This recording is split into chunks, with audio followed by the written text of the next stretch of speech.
కేంద్రంలోని రాష్ట్రంలోని NDA double engine సర్కార్తో ఆంధ్రప్రదేశ్కు రెట్టింపు ప్రయోజనాలు దక్కుతున్నాయని ముఖ్యమంత్రి చంద్రబాబు నాయుడు వ్యాఖ్యానించారు. ప్రధాని మోదీ సహకారంతో రాష్ట్రానికి అత్యధిక పెట్టుబడులు వస్తున్నాయని సీఎం అన్నారు. 11 ఏళ్ల క్రితం 11వ స్థానంలో ఉన్న భారతదేశం ప్రధాని మోదీ సంకల్పంతో ఇప్పుడు 4వ స్థానానికి చేరిందని, వికసిత్ భారత్ లక్ష్యంలో భాగంగా 2047కు దేశం సూపర్ పవర్గా మారుతుందని ముఖ్యమంత్రి స్పష్టం చేశారు. కర్నూలులో ఏర్పాటు చేసిన super GST super savings Bachat Utsav బహిరంగ సభలో సీఎం చంద్రబాబు ప్రజలను ఉద్దేశించి ప్రసంగించారు. జీఎస్టీ 2.0 సంస్కరణలతో దేశ ప్రగతి వేగాన్ని పెంచడంలో ప్రధాని మోదీ కీలక నిర్ణయం తీసుకున్నారని సీఎం ప్రశంసించారు. ముఖ్యమంత్రిగా, ప్రధానిగా 25 ఏళ్ల ప్రజాసేవ ప్రస్థానాన్ని పూర్తి చేసుకున్న ప్రధాని మోదీకి ముఖ్యమంత్రి శుభాకాంక్షలు తెలియజేశారు.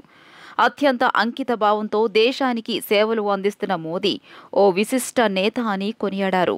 సరైన సమయంలో సరైన చోట సరైన నేతగా ప్రధాని స్థానంలో మోదీ ఉన్నారని, ఆయన 21వ శతాబ్దపు నేత అని సీఎం వ్యాఖ్యానించారు.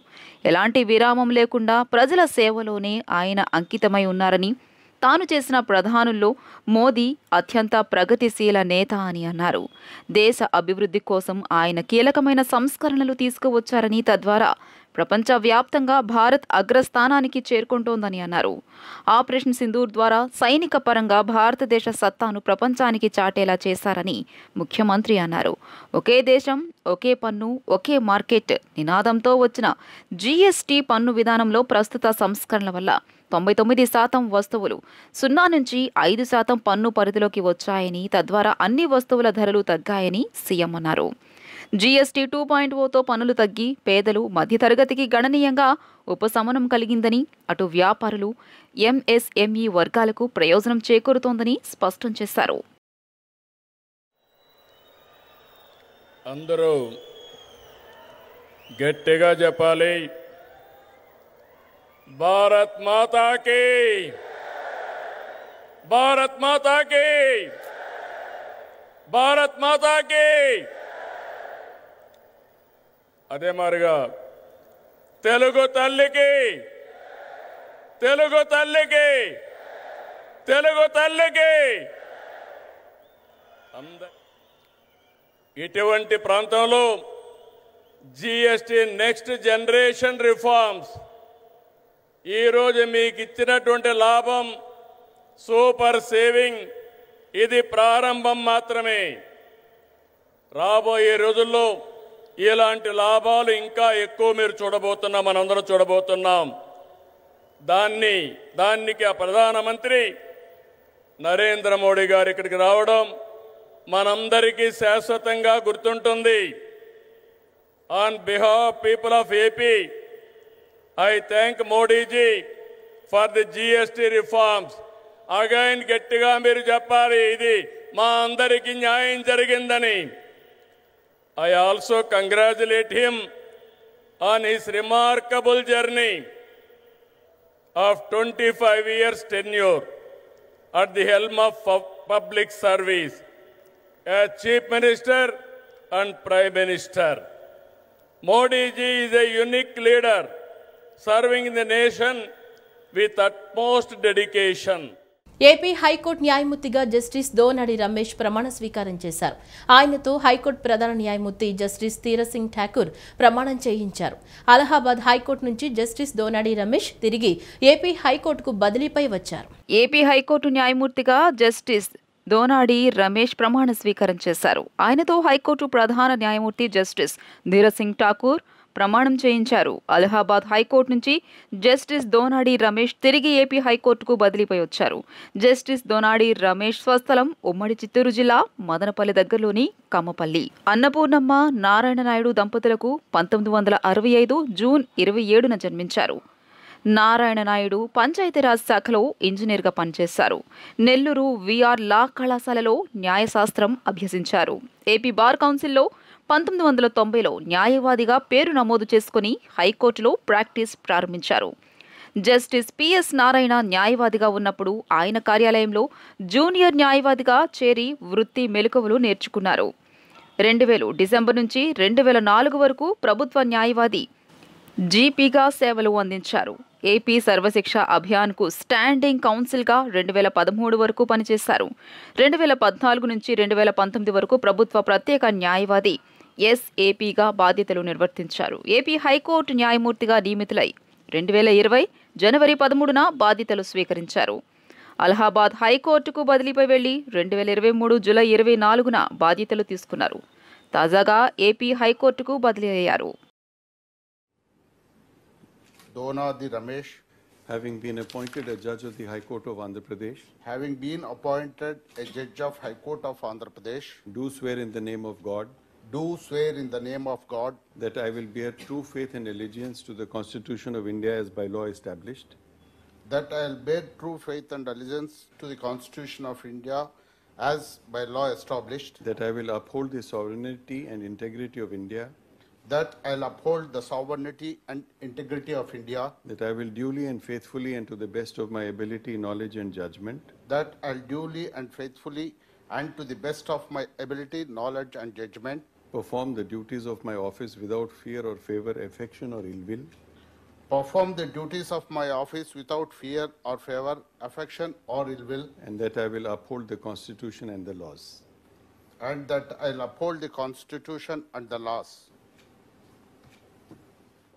కార్తీక మాసం సందర్భంగా ఈ నెల 22 నుంచి వచ్చే నెల 20 వరకు మల్లేశ్వర స్వామివారి ఆలయంలో ప్రత్యేక అభిషేక కార్యక్రమాలు ఉంటాయని శ్రీ దుర్గా మల్లేశ్వర స్వామివార్ల దేవస్థానం committee chairman Borra Radhakrishna EO Seena నాయకులు వెల్లడించారు. నవంబర్ 1వ తేదీ నుంచి దుర్గమ్మ మండల దీక్షాధారణలు ప్రారంభమవుతాయని, దీపావళి సందర్భంగా ఆలయంలో ప్రత్యేక పూజలు కార్యక్రమాలు ఉంటాయని వివరించారు. శ్రీ దుర్గా మల్లేశ్వర స్వామివార్ల దేవస్థానం మహామండపం 6వ అంతస్తులో దేవస్థానం committee chairman Borra Radhakrishna, EO Seena నాయకులు మీడియా సమావేశం నిర్వహించారు. ఈ సమావేశంలో వారు మాట్లాడుతూ ఈ నెల 19న ధన త్రయోదశి సందర్భంగా ఆలయంలో శ్రీ మహాలక్ష్మి యాగం, 23న గాజుల అలంకారంలో దుర్గమ్మ దర్శనం ఇస్తుందన్నారు. 20వ తేదీన దీపావళి సందర్భంగా శ్రీ ధనలక్ష్మి పూజ, దీపాలంకరణ, బాణసంచ వెలిగించడం అనంతరం రాత్రి 7 గంటల నుండి అమ్మవారి ప్రధాన ఆలయంతో పాటు ఉపాలయాలన్నీ కవాట బంధనం జరుగుతుందన్నారు. కార్తీక మాసం సందర్భంగా ఈ నెల 22 నుంచి వచ్చే నెల 20 వరకు మల్లేశ్వర స్వామివారి ఆలయంలో ప్రత్యేక అభిషేక కార్యక్రమాలు ఉంటాయన్నారు. డిసెంబర్ 4న కలశజ్యోతి ఉత్సవం, డిసెంబర్ 11 నుంచి 15వ తేదీ వరకు భవానీ దీక్షల విరమణలు జరుగుతాయన్నారు. అనంతరం దేవస్థానం 2026 నూతన క్యాలెండర్ను ఆవిష్కరించారు. కార్తీక మాసం ప్రారంభమవుతుంది.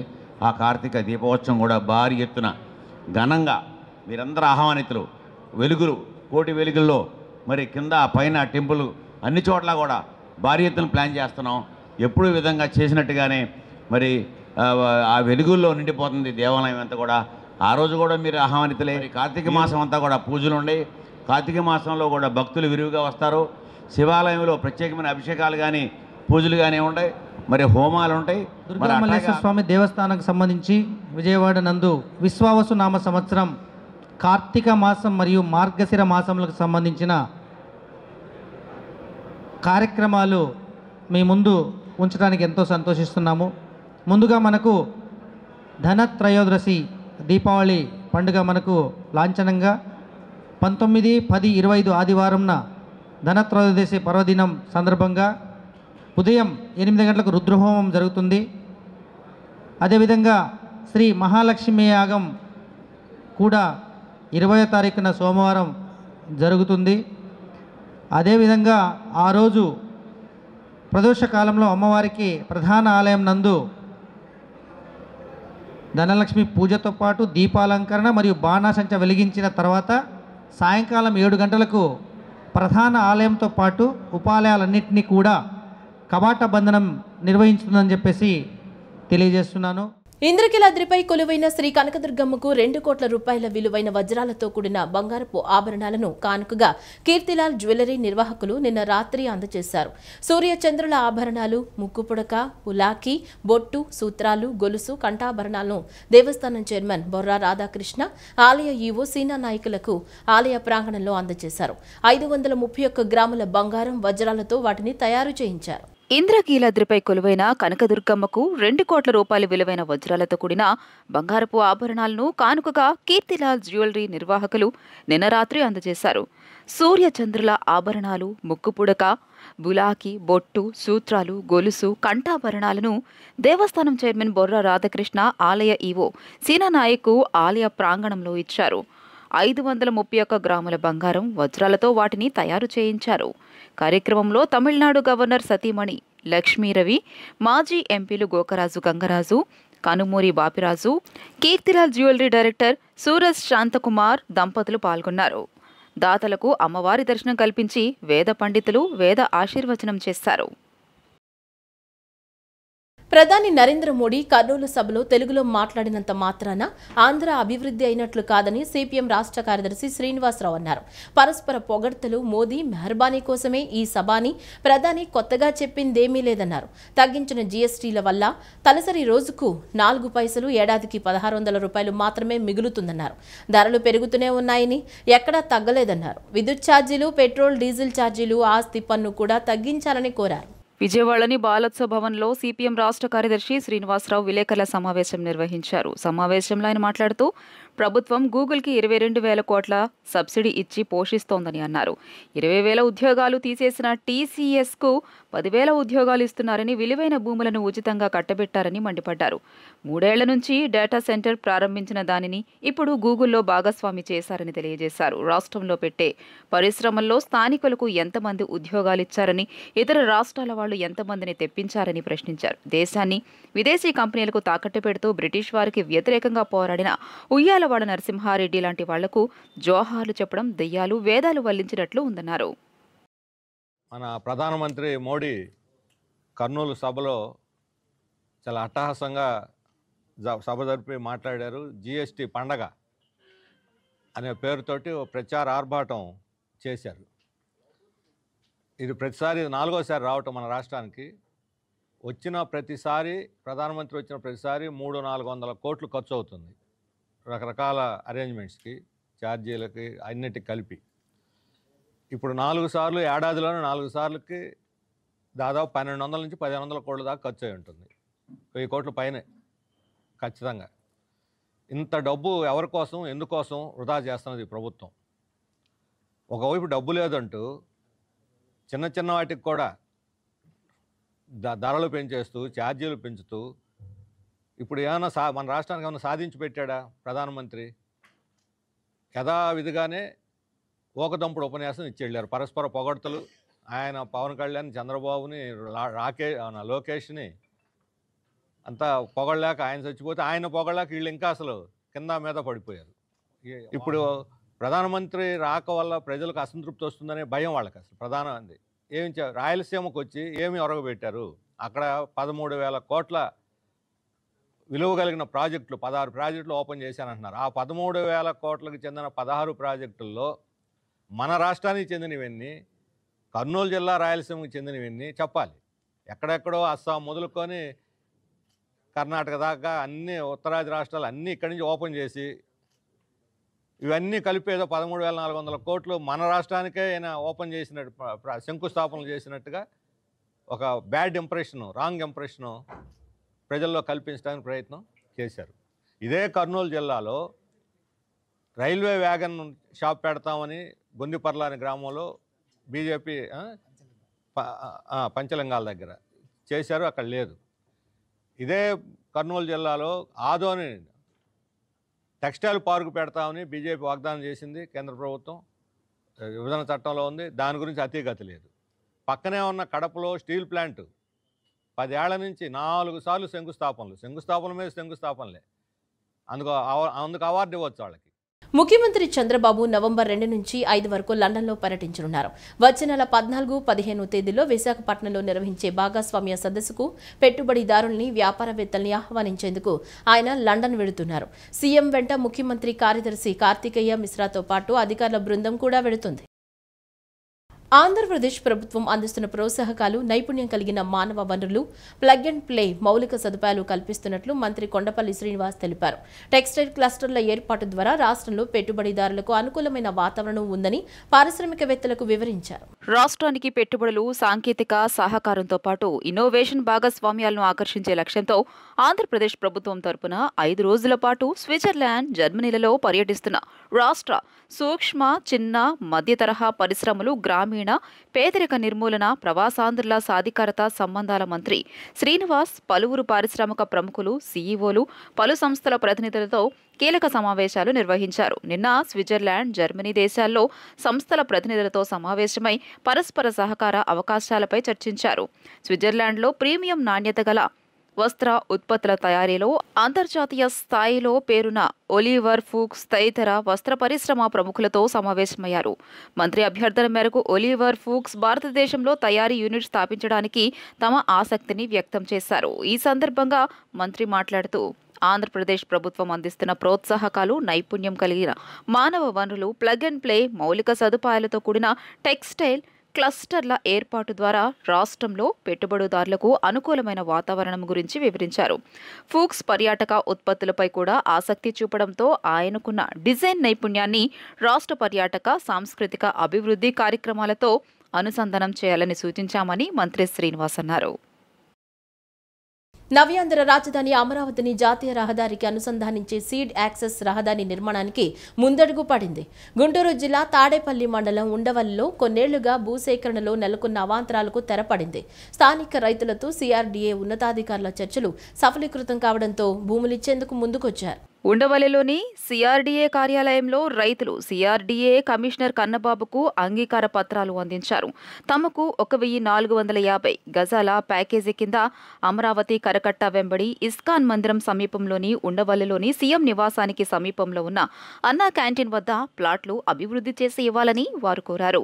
మొత్తం 20 ఎకరాలు కావాల్సి ఉండగా ప్రస్తుతం 22 మంది రైతులు తమ 14 ఎకరాలను ప్రభుత్వానికిచ్చారు. ఇంకా 6 ఎకరాలు సమీకరణ కింద తీసుకోవాల్సి ఉంది. ఇప్పటికే పెనుమాక పరిధిలో 28.25 ఎకరాల భూమిని 14 మంది రైతులు ప్రభుత్వానికిచ్చారు. దీంతో ఉండవల్లి పరిధిలో సీడ్ యాక్సెస్ రోడ్ నిర్మాణ పనులు వేగం పుంజుకొనున్నాయి. ప్రజా కళలు, సాంస్కృతిక సేవా కార్యక్రమాలకు వేదికగా నడికట్టు పెద్ద వెంకటరెడ్డి మెమోరియల్ హాల్, వేమన సాంస్కృతిక వేదిక నిలుస్తాయని పలువురు వక్తలు అన్నారు.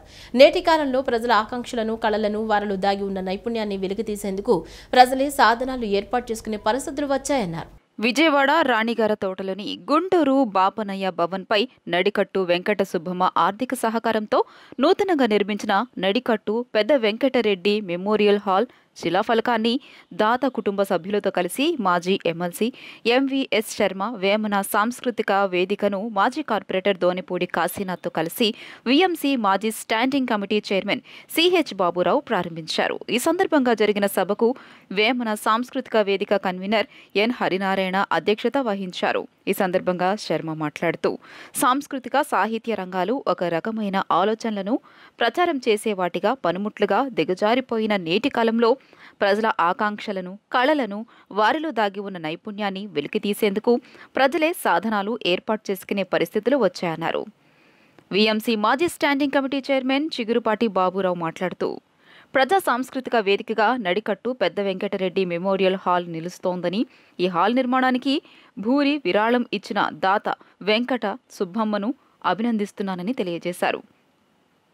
మాజీ కార్పొరేటర్ దోనిపూడి కాశీనాథ్ మాట్లాడుతూ వ్యాపార దృక్పథంతో అనేక సంస్థలు వ్యాపార కేంద్రాలుగా మారుతున్న నేటి కాలంలో యువతీ యువకులకు, ప్రజలకు ఎన్ని రూపాల్లో ఉపయోగపడాలో అన్ని రకాలుగా ఉపయోగపడే విధంగా కళావేదికగా పెద్ద వెంకటరెడ్డి మెమోరియల్ హాల్ను నిర్వహించడం జరుగుతోందన్నారు. ముందుగా వేదికపై నడుకట్టు పెద్ద వెంకటరెడ్డి చిత్రపటానికి కుటుంబ సభ్యులు, నాయకులతో కలిసి శర్మ, బాబురావు పూలమాల వేసి ఘనంగా నివాళులు అర్పించారు. ఈ కార్యక్రమంలో డివైఎఫ్ఏ జిల్లా అధ్యక్షులు Puppala Krishna, CPM floor leader బోయి సత్యబాబు, వేమన సాంస్కృతిక వేదిక కో కన్వీనర్ తమ్మిన చంద్రశేఖర్, పూర్ణచంద్రారెడ్డి, ప్రజా సంఘాల బాధ్యులు వై కృష్ణ, ఏ కోటిరెడ్డి తదితరులు పాల్గొన్నారు.